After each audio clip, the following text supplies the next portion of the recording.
what happens if we continue to bombard our brain with these highly reinforcing substances and behaviors is that our dopamine essentially gets tired out, right? And it becomes less and less sensitive, and we can ultimately end up in this kind of chronic dopamine deficit state where now our dopamine levels are below healthy, normal levels. And then we're constantly seeking more and more reward just to bring them back up to normal.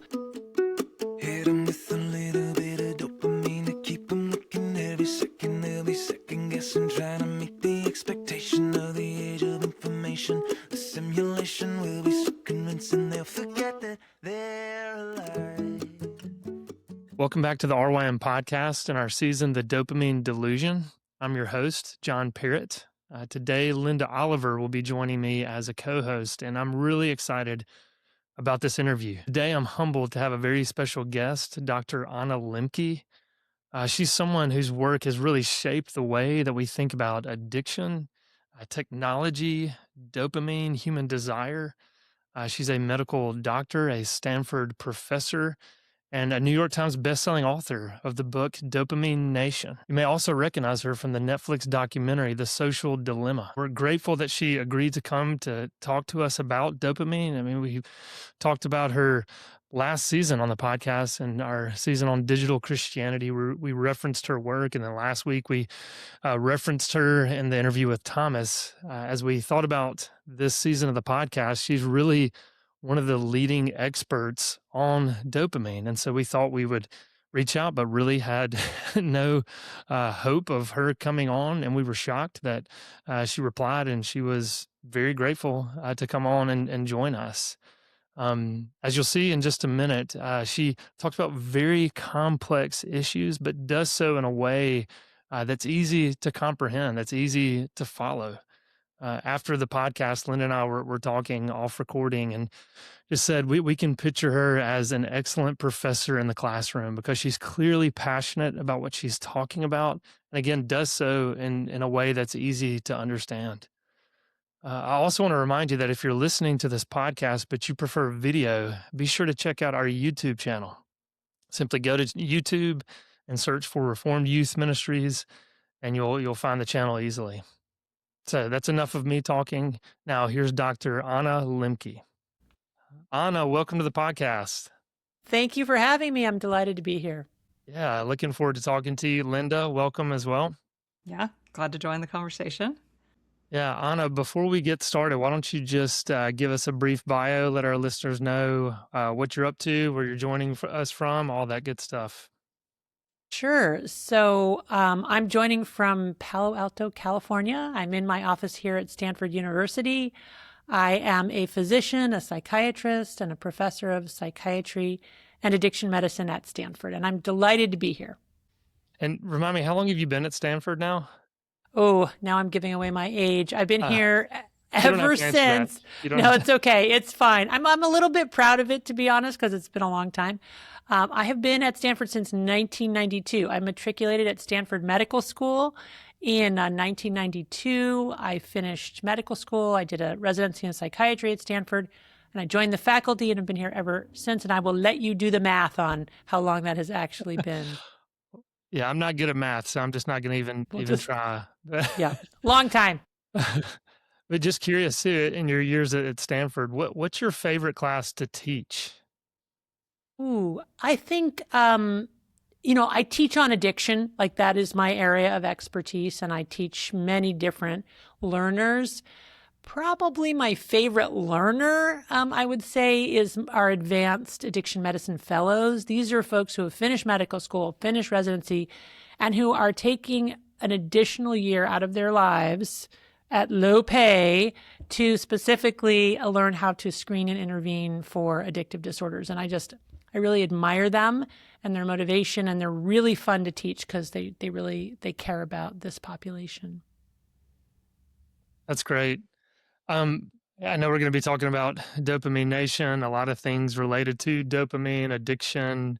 I'm always interested in origin stories and just, how did your life lead you to this path? I mean, I would say you're one of the leading experts in dopamine and addiction, and I doubt you grew up thinking, hey, this is what I want to do when I grow up. But yeah, how That's did for you get sure. into this? Yeah, well, first of all, thank you. And secondly, like so many paths in life, we often end up exactly where we weren't aiming. My father, who's now no longer with us, he was a surgeon and also a high functioning binge drinker. So he could go for months at a time and not have any alcohol. But then when he would, he would drink till he passed out. And so I have very vivid memories of finding my dad, outside in the backyard, under the hammock, not in the hammock, under the hammock, and saying like, let's go play at your house type thing.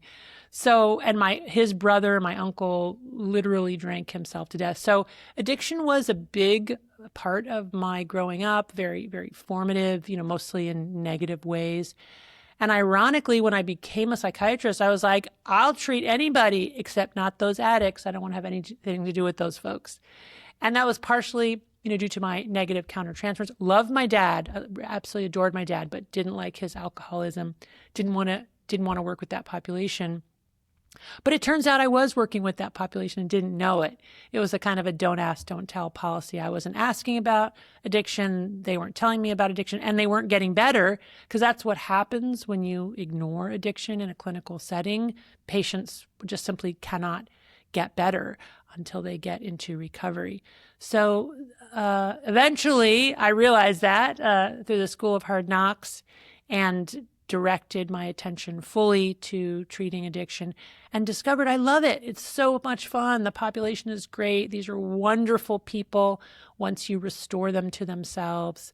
And it's a very exciting, rewarding field to be working in. So no regrets at all.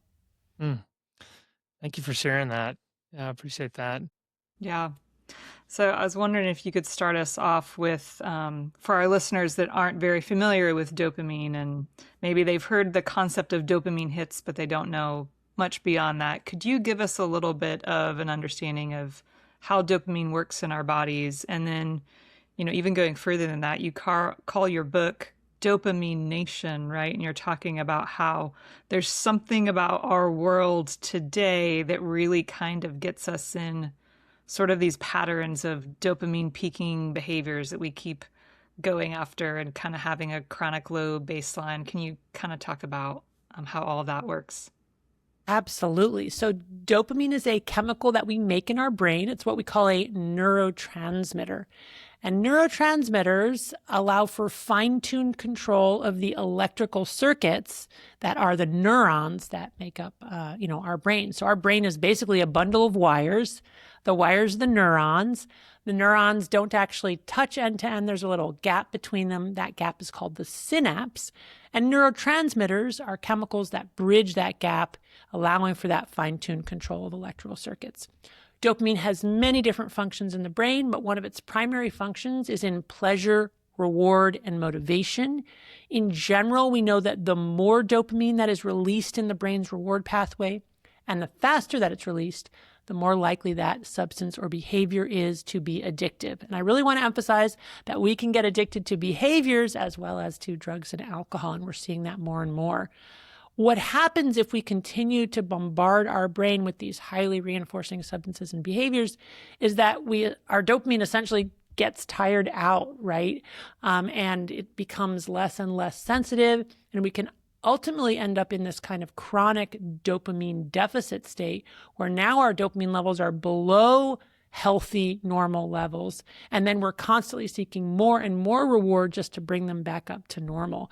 And that's how we get into this kind of addiction vortex where we might start out using for fun or to solve a problem like depression or inability to sleep or concentration or anxiety.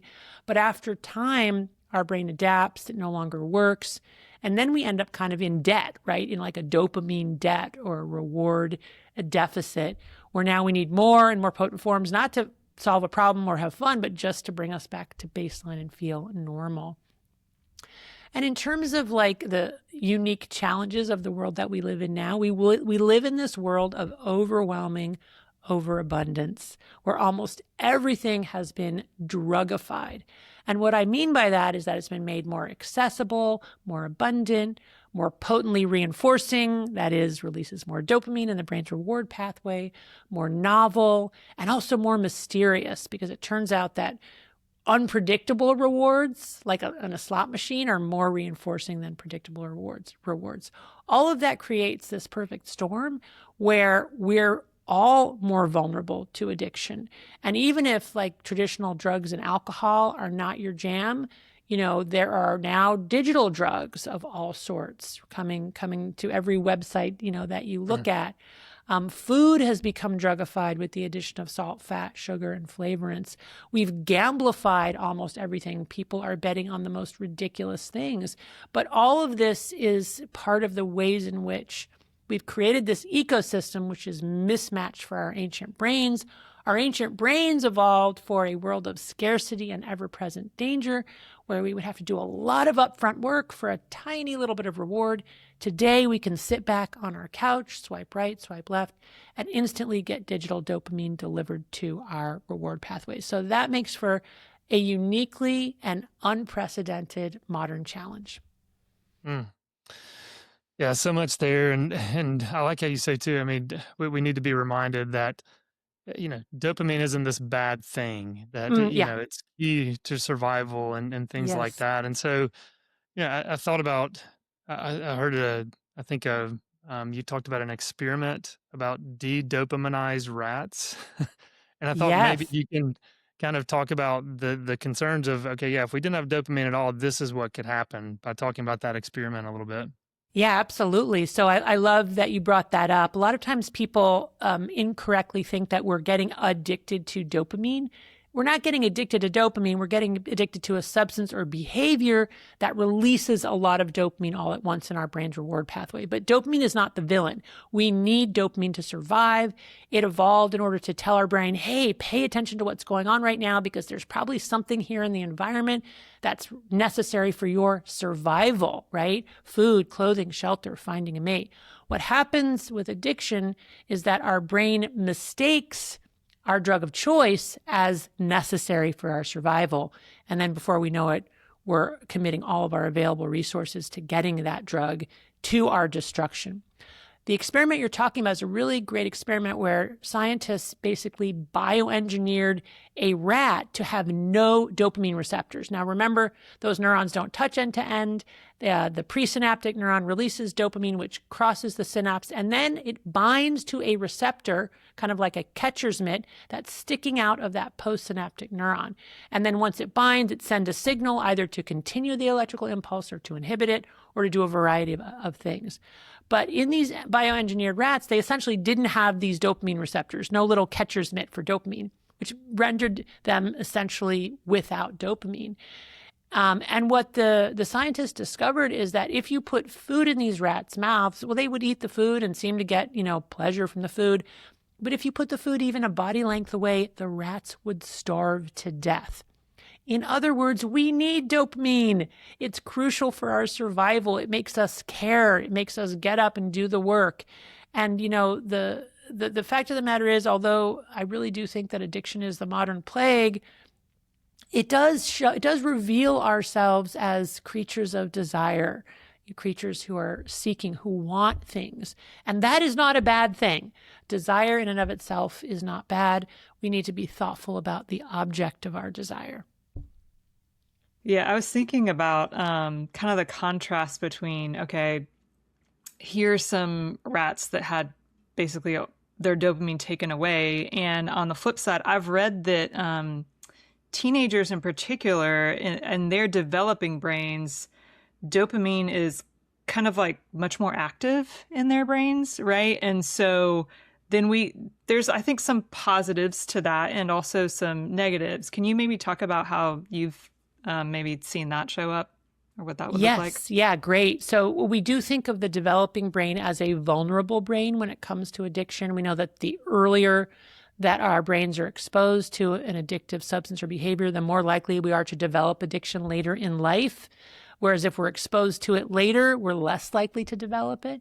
So it is a vulnerable time. And it is true that young people tend to be more sensitive to rewards. That is to say, they probably get a bigger hit of dopamine in the reward pathway in response to the equivalent reward that an adult would experience. And they're also less sensitive to negative consequences or punishment. They're less able to really appreciate the bad stuff that comes with that reward, especially overconsumption of that reward. So there is this kind of, increased vulnerability as a result of this hypersensitivity to reward and insensitivity to punishment or negative consequences. Something you bring up too is just dopamine's role in motivation. And we're actually going to have Dr. Walt Mueller come on to talk about just consumerism. Yes. And I know you talk about kind of the wanting something more than the liking of the thing. So maybe just kind of unpack that for us a little bit. Yeah, well, I think the best way to do that is to analogize with this pleasure-pain balance. So in some ways, we reflexively approach pleasure and avoid pain. It's like the oldest part of our brains, and it's what's kept us alive, again, in this world of scarcity.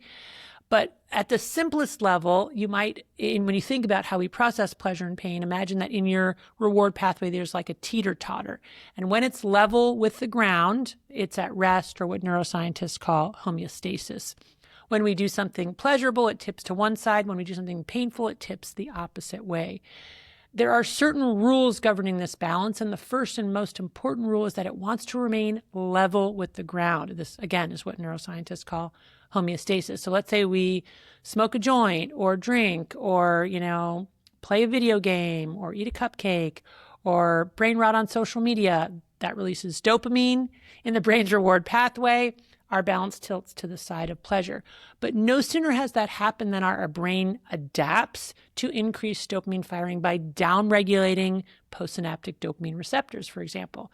And you might imagine that neuroadaptation process as gremlins hopping on the pain side of the balance to bring us level again.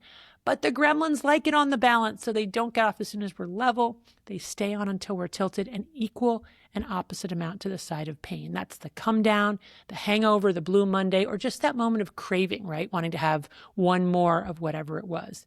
Now, if we resist that moment of craving, which by the way is really hard to do, then those gremlins hop off the pain side of the balance, homeostasis is restored, and we go on our way.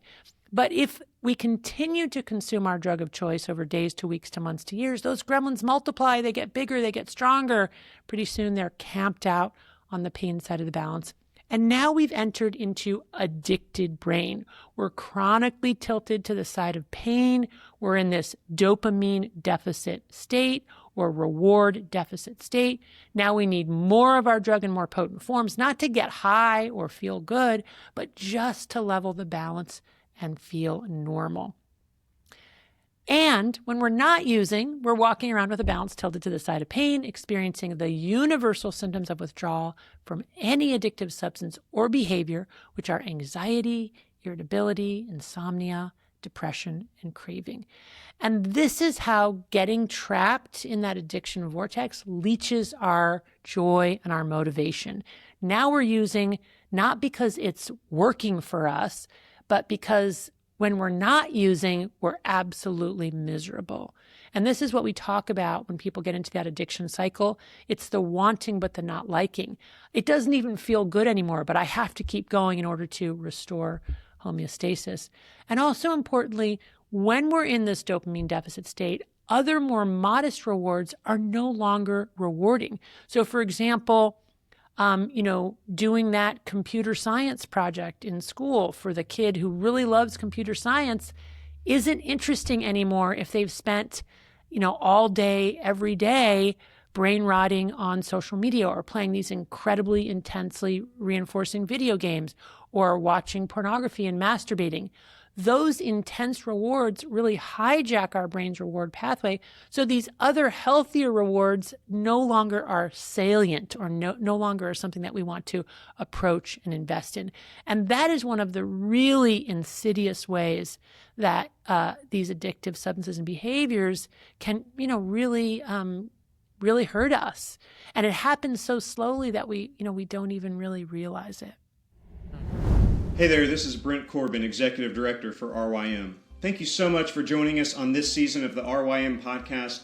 as we explore the effects of the God-given gift of dopamine on all of our lives in this technological age. Our podcast is just part of our array of resources which we provide to the church and parents in the church and anyone seeking to invest in the lives of young people.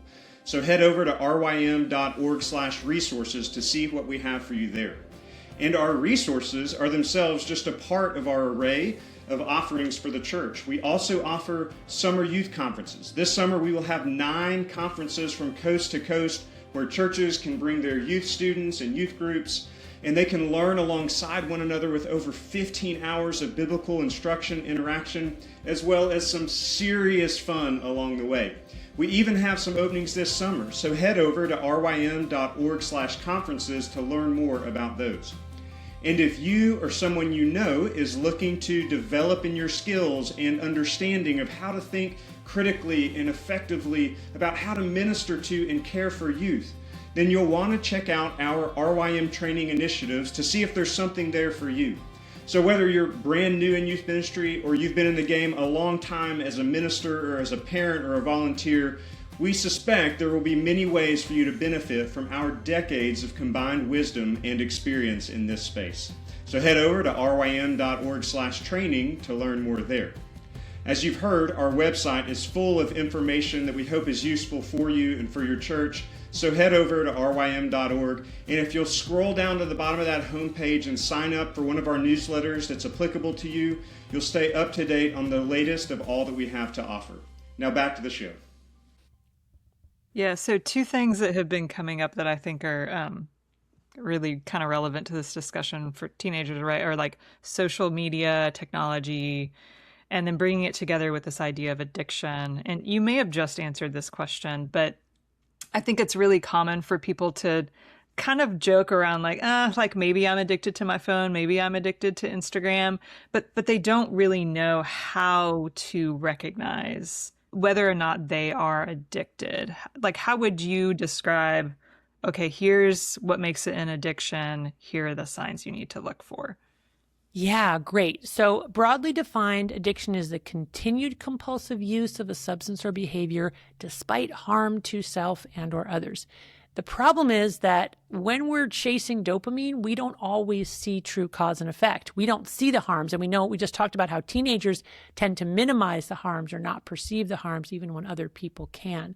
So we can't necessarily rely on our own judgment to know whether or not we've become addicted. And by the way, when we diagnose addiction, we often use the 4 C's: out of control use, compulsive use, craving, and consequences.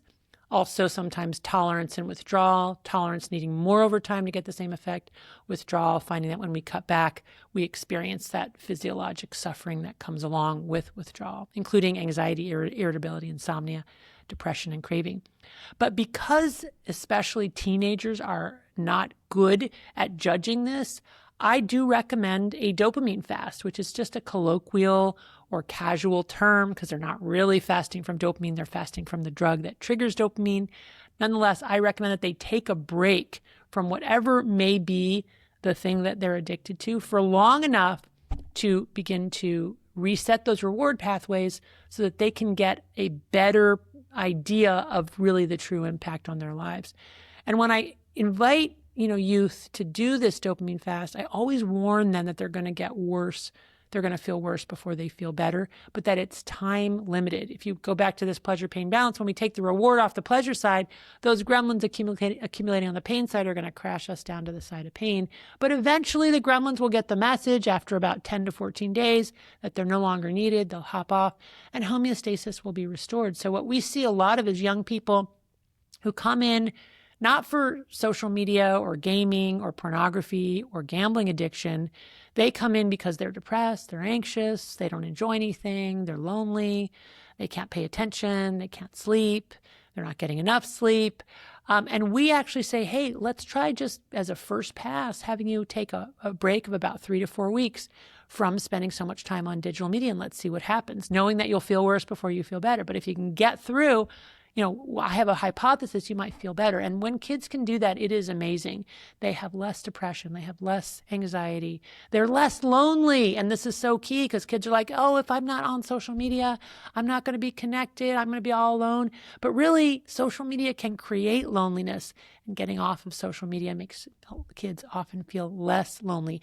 And this is not just supported by our clinical work, but also by empirically validated randomized controlled trials where you take two groups, you say, hey, to this group, decrease your social media use to no more than 1 hour a day.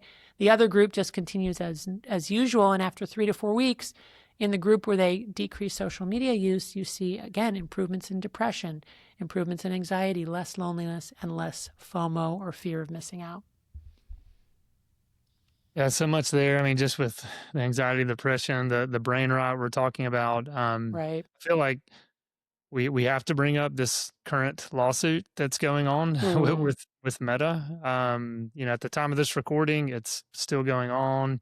I know that you've given testimony in this trial. I don't know how much you can actually talk about or what you can say, but I feel like at least bringing this up that many are comparing this to just the tobacco lawsuit of the 1990s and all that. And so, can you tell us just your involvement with this case?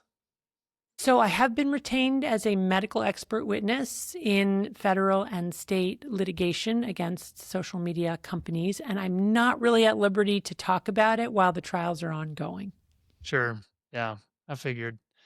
One thing too that I did want to mention is I think you were the first maybe coined the phrase "smartphone is the modern day hypodermic needle." Yes, that was me. I've seen other people now say that without crediting me, but that was me.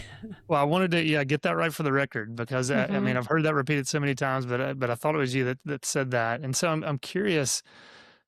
Is there, with thinking about smartphones being that hypodermic needle, is there any way to properly use a smartphone or social media without it being addictive, or is that just kind of ingrained into what this device is? Yeah, Does that great make question. sense? Yeah.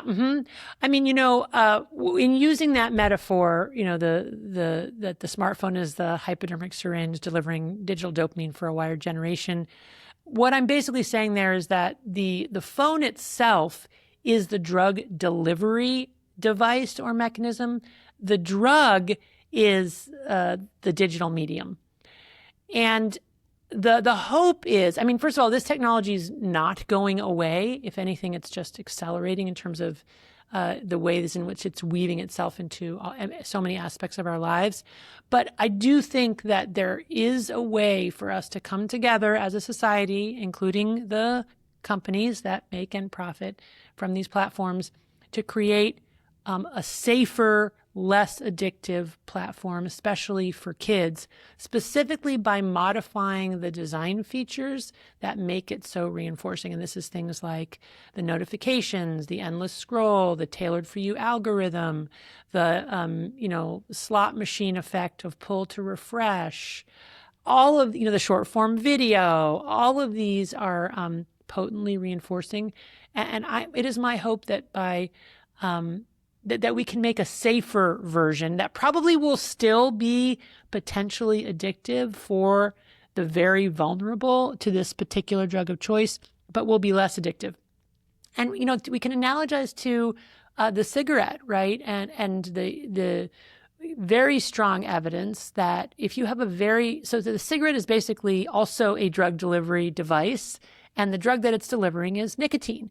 And nicotine is a potent and addictive stimulant. But if you manufacture a cigarette that has very, very little nicotine delivered, people tend not to get addicted or not to get as addicted. So there are ways to modify all of these technological affordances or design features that make these platforms more addictive that I hope will help large swaths of people and make us on a population level less vulnerable to the addictive harms of these platforms. Mm. Yeah, and I know a minute ago you were talking about just the importance of a dopamine fast, even though that's not literally what you mean. But you bring up in your book too the importance of boredom in Hmm. this conversation, and I just think it's so important for us to think about this, but parents especially as they're dealing with their own children, wrestling with just how often they're on these devices. Talk a little bit about boredom and how that can be actually a good thing.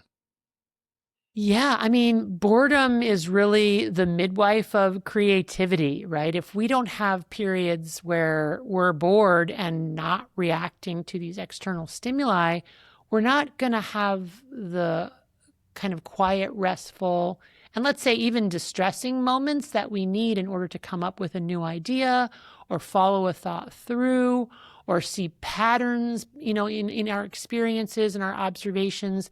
Like we really need that mental stillness without stimulation in order to really use our brains to see something new or to think of something new or to express something new. Furthermore, a lot of us now are using digital media and brain rotting and scrolling to rest or relax. But there's increasing evidence that it's not actually restful for our brains.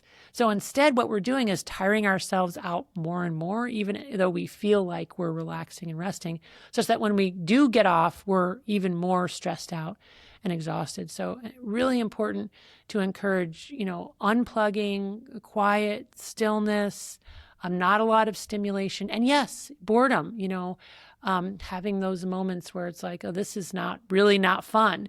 But if we don't have that, this is not fun, nothing will be fun, right? Because we'll constantly be chasing these rewards, and there's no end to that chase. No matter what you get, there will always be some level of dissatisfaction. Yeah, I just think that's important for us to hear that so often. I mean, with my own children, they'll say things like, "Dad, I'm bored," and I'll say, "Good." That's Yeah, a good right. opportunity for creativity. But like you said, just always seeking pleasure. That boredom can kind of help balance that out a little bit. I know we're going to need to start wrapping this up before too long. Linda, was there anything you wanted to jump in on? Yeah, I mean, I was reflecting on that, just thinking about how that feels connected with something that got brought up earlier, which was that dopamine is really kind of about us, like it's causing us to want more of something rather than liking what we're currently experiencing, right? And there's sort of that contrast of, yeah, like boredom makes you kind of be present in the current moment and have to figure out something that you would like to do rather than just seeking out these kind of dopaminergic behaviors, right? Like, am I explaining that Yeah. well? Is there something Yeah, to no, that? that's great. Yeah. Sometimes we talk about the hedonic treadmill, that when we're chasing dopamine, it's an endless chase, right? It's about seeking pleasure. It's not really about experiencing pleasure, which is very different from moments of serenity, in our lives. And those are few and far between, let's face it. But, that we do experience them, thank goodness. And that's a kind of again, a quiet, a restful, a reposing, peacefulness that is very distinct and different from this hedonic treadmill that's constantly chasing, the next hit or the next pleasure or the next urge or whatever it is. And I know we're going to be wrapping this up, but you have another book that you're working on Yeah. that's coming out, I believe, in November. Yes. Radical, Yes. Radical Surrender, is that correct? Yep. Radical surrender, letting go in a world addicted to control. So I'm very interested in spiritual surrender as part of recovery from addiction, but also as part of a life well lived.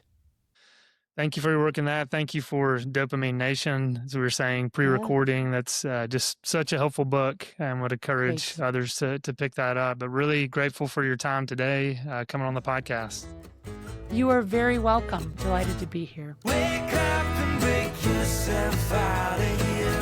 Don't be one of the cold souls who disappear. Stop believing and telling the lie. Why don't you look your life in the eye?